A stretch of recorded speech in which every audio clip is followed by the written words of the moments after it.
Carter, will you tell everybody some of your ideas why you decided to challenge your dad, who's so much older than you? You challenged him to do an ice bath, and then you gave me some tips about, hey, dad, if you get in, you gotta, hyperoxygen, you gotta breathe. So make sure that we're giving everybody a good thing up here in the camera. Carter, tell why do you want to do an ice bath and talking about oxygen breath. I think this is really good for people. Okay. So I've had a wonderful upbringing in medicine. And one of my passions in medicine is wellness. What kinds of things can I do to be healthy? What kinds of things can I do to prevent disease? And in some of my research and findings, cold exposure and ice baths came amongst them.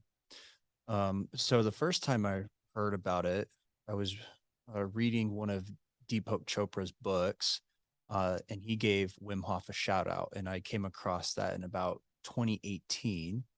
And then last year, I was reading a book called Breath by James Nestor, who also get this right here, game changing book. It's one of my favorite books that I've ever read. So, in talking more about cold exposure and ice baths and Wim Hof, I'll probably be referring out of this. Um, so I got a lot of good ideas out of there, but it's mainly my passion to find a healthier way to live, how to go about wellness that got me into this. Um, and so while I was doing undergrad, I actually remember practicing cold showers or utilizing cold showers because as a student, I hate it when my mind is super groggy or I'm just unmotivated. And a cold shower was one of the best things to wake me right up and help me gear my mind towards studying. So that's why I did it. And I've just been doing it ever since. And I've really liked it. Okay, so Carter, you said, Dad, let's go do this. We found a horse trough, and we kind of lined it. You can see it right here. We found a horse trough, and we're like, okay, we're gonna go, fill this full of water. Then we put a bunch of ice in it, and we decided, okay, we're gonna get in this ice bath, and and you said, hey, before you get in there, you got to remember to do something important. You've got to hyperoxygenate. You got to breathe. So we talked a little bit about the book, but why is this such an important thing when you take a cold bath or a cold shower? Because the temperature, the shock proteins and stuff, they're really healthy for you. Mhm. Yeah. So um, those pictures that my dad was showing from our New Year's Eve, beforehand, I was doing some pre breath work before I got in. So in the book Breath by James Nestor, he talks about a thing called tomo breaths. And what tomo breaths are is you breathe really fast in and out, preferably through your nose. And I do this while I'm laying on the ground. So I breathe in, breathe out, and you need to move your stomach like a wave, right? And so you do about 30 breaths in and out. And then on the last one, you're going to breathe out, have about a quarter of air in your lungs, and then you're going to hold your breath for about a minute or a minute and a half. And once that minute gets done, then you take a deep breath in, hold that for 15 seconds, and then that's the end of the round. So you do that about 3 times. And so that is how you hyperoxygenate your body.